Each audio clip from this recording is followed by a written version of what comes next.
अपने पसंदीदा शो के फुल एपिसोड देखने के लिए अभी डाउनलोड करें दंगल प्ले ऐप।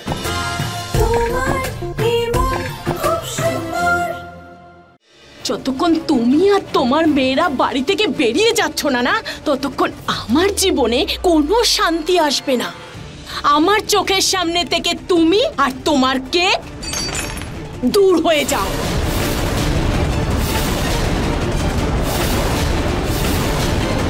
নিজের মনের তিক্ততা সরালে তবেই মিষ্টতা অনুভব করতে পারবে। এরপর তোমার ইচ্ছে, কিন্তু একটা কথা কান খুলে শুনে রাখো। তুমি জুহির ড্রেস খারাপ করে বোনেদের মধ্যে শত্রুতার সৃষ্টি করতে চেয়েছিলে, আমি কিচ্ছু বলিনি। তুমি আমার কেক নষ্ট করেছ, আমি চুপ ছিলাম। কিন্তু এরপর যদি এরকম তুমি কোনো কাজ করো যাতে আমার আর আমার মেয়েদের জীবনে সমস্যার সৃষ্টি হয়, তাহলে কিন্তু আমি তোমাকে ছেড়ে দেব না। প্রথমে বুঝিয়েছিলাম যাতে তুমি শুধরে যাও, কিন্তু এরপর বোঝাবো না, শাস্তি দেব। যতক্ষণ বিষয়টা আমাকে নিয়েছিল, আমি কিন্তু 6 বছর ধরে এই বাড়িতে ফিরে আসিনি। একা আমার মেয়েদেরকে বড় করেছি, কিন্তু পরিস্থিতি আমাদেরকে এখানে টেনে নিয়ে এসেছে। আর আমরা যখন এখানে চলে এসেছি, সব সম্পর্কের বাঁধন খুলে গেছে। তাই আমার সন্তানেরা এবার তাদের বাবার থেকে দূরে যাবে না। ওরা এখানেই থাকবে, আর ওদের মাও ওদের সাথেই এই বাড়িতেই থাকবে তিশা। তাই এটাই ভালো হবে যে তুমি আমাদের থেকে দূরে থাকো। কারণ আঁচড় যদি আমার গায়ে লাগে আমি সহ্য করে নেব, কিন্তু আমার মেয়েদের গায়ে যদি একটা আঁচড় লাগে আমি সেটা সহ্য করব না তিশা।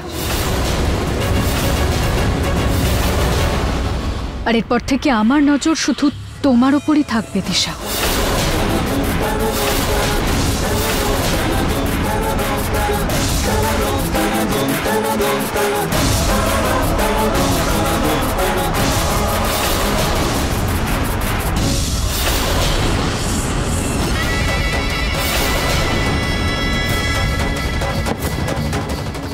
অনেক ঘৃণা করে এই মহিলাটাকে, অনেক। ভালো হয়েছে এসব আমি শুনেছি, যদি নিহার শুনতো তাহলে। নিহার, কি হয়েছে বাবা? তুই এইভাবে হাঁটছিস কেন? এই জন্য জুতোটা ছিঁড়ে গেছে। কিন্তু বাবা, তোর জুতো তো রুহি জুহি নিয়ে গেছে ওদের ঘরে, তোর জুতো পলিশ করার ছিল। ঠিক আছে, আমি ওখানে গিয়ে চেঞ্জ করে নিচ্ছি। কিসের শব্দ? দিশার মনে এতটা ঘৃণা থাকবে আমি কখনো ভাবতেও পারিনি। জানি অন্য মহিলাকে নিজের জীবনের সাথে মানিয়ে নেওয়াটা সমস্যার, কিন্তু এই রকম ঘৃণাটাও তো ঠিক নয়।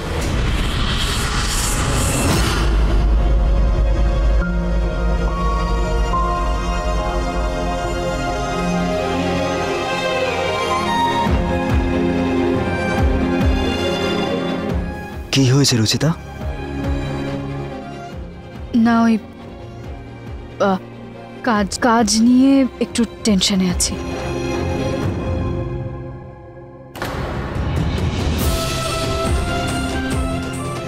কাজের স্ট্রেস তো মনে হচ্ছে না।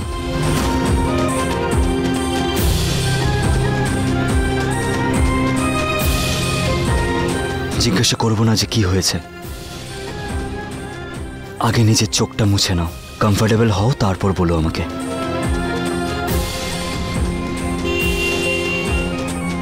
বাচ্চারা ওয়েট করছে।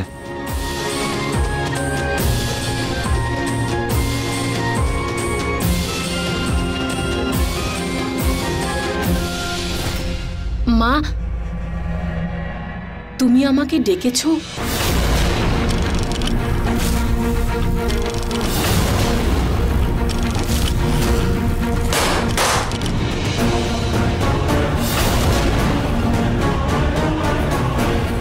এটা কি জন্যে মা? আমার জন্য? হ্যাঁ, তোমার জন্য। আরে তুমি তো কাজই এত বড় বড় করো, এতটুকু অধিকার তো তোমার আছে। মানে তুমি রুচিতার কেকটা নষ্ট করার চেষ্টা করেছো, জুহির ড্রেসটা নষ্ট করে দিয়েছো। কত মাথা খাটিয়েছো তুমি দিশা, মানতেই হবে। অতুলনীয়, অতুলনীয়। মা, তুমি আমার উপর নিশ্চয়ই রাগ করে নেই। Thank god. আমি তো ভেবেছিলাম যখন তুমি জানতে পারবে তুমি আমাকে থাপ্পড়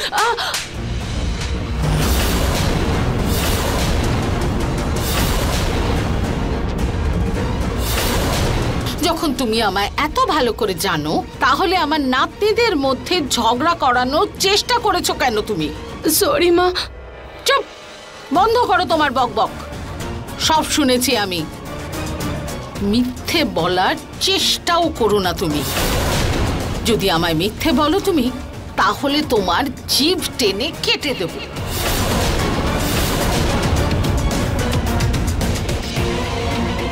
আর কি বলছিলে তুমি রুচিতাকে?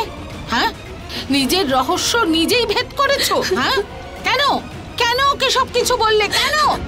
কি প্রয়োজন ছিল ওকে বলার? কেন কেন বলেছো?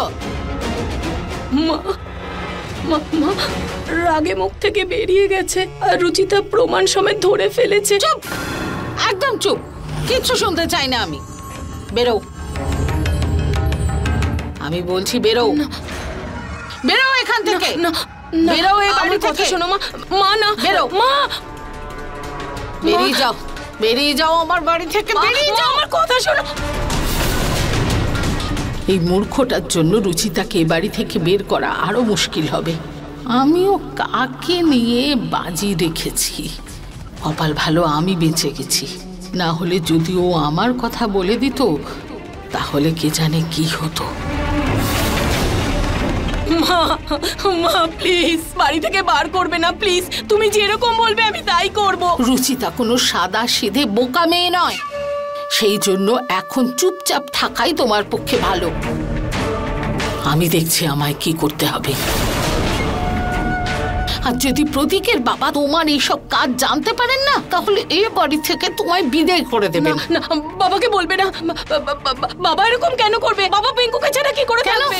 যেখানে রুচিতার বাচ্চাদের কাস্টাডি চাইতে পারি তাহলে পিঙ্কুর কাস্টাডি কেন চাইতে পারবো না? এই ভুল ধারণা নিয়ে থেকো না তুমি। হ্যাঁ,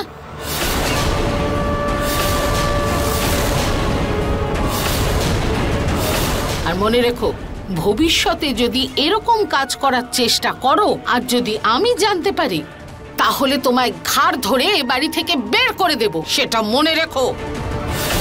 পুনম, রুচিতা। মা আসছেন, চোখে জল মোছো। হ্যাঁ মা। মা,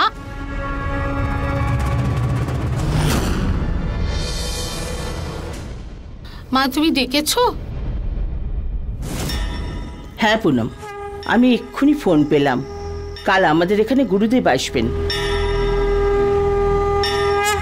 মা, গুরুদেব আসছেন? কে দিদা এই বাবা? উনি একজন মহান সিদ্ধ পুরুষ। যখন নিহারের 5 বছর বয়স তখন উনি আমাদের বাড়ি এসেছিলেন। তখন নিহারের খুব অসুখ হয়েছিল, কত ডাক্তার দেখানো হয়েছিল, কেউ ওকে সারাতে পারেননি। তখন উনি ওর মাথায় হাত রাখেন আর পরের দিন থেকেই নিহার খেলতে শুরু করে। আর এখন তো উনি আরো সিদ্ধি লাভ করেছেন। মা, আমি এখন থেকেই সব প্রস্তুতি নিয়ে রাখছি। সে তো ঠিক আছে, কিন্তু কাল আমি আমার পুরো পরিবারকে এখানে উপস্থিত দেখতে চাই।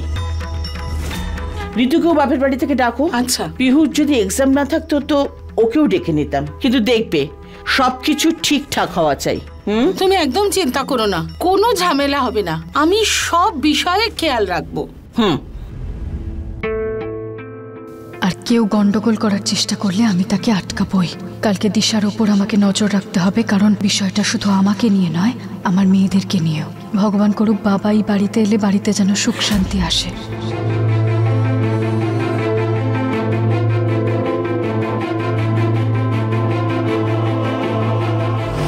রুচিতা!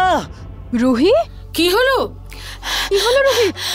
রুহি, রুহি কি হয়েছে মা? রুচিতা ওই ওখানে মশা মারার জন্য পেস্টিসাইডের ওষুধ ছড়াচ্ছিল। যখনই আমরা ওখান থেকে বেরোলাম তোর খুব কাশি হচ্ছিল আর ধোঁয়ায় কষ্ট হচ্ছিল। আমি কিছু বুঝতে পারছিলাম না, তাই আমি বাড়িতে নিয়ে এসেছি। ওর ধোঁয়াতে অ্যালার্জি আছে নিহার বাবু। ওর ধোঁয়া হলে এরকম হালকা হাঁপানির টান আসে। রুহি, মাথাটা পিছনে করে লম্বা শ্বাস নাও। পিছনে করো। হ্যাঁ,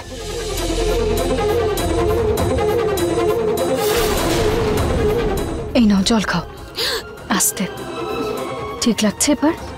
রুহি, কতবার বলেছি তোমাকে এরকম ধুয়ো হলে নাক রুমাল দিয়ে ঢেকে নেবে, তাহলে কেন করলে না? সরি মা।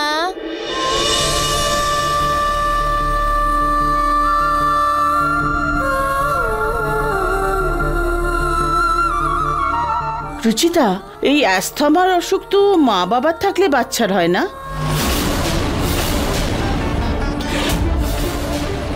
কিংবা মা বাবার বংশে কারুর থাকলে তাহলে বাচ্চাদের হয়, কিন্তু আমাদের এখানে তো কারুর এরকম অসুখ নেই। তুমি আর নিহারও পুরো ঠিকঠাক, তাহলে ওরই অসুখ কি করে হলো?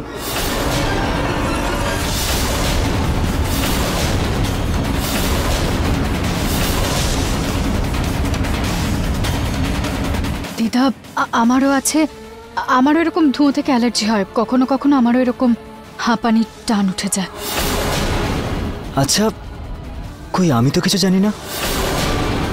নিজের রং রূপ তো ওকে দিয়েই দিয়েছিলে, এবার নিজের অসুখটাও দিয়ে দিয়েছো আমার নাতনিকে। আচ্ছা সোনারা, সবাই গিয়ে বিশ্রাম করো। কালকে খুব বড় গুরুদেব আসবেন একজন, ওনার কাছ থেকে সবাই আশীর্বাদ নেবে, ঠিক আছে? আজ সব বাচ্চারা আমার সঙ্গে আমার ঘরে শোবে, ঠিক আছে? আয় আয় সোনা রুহি, আয় আয় আয়।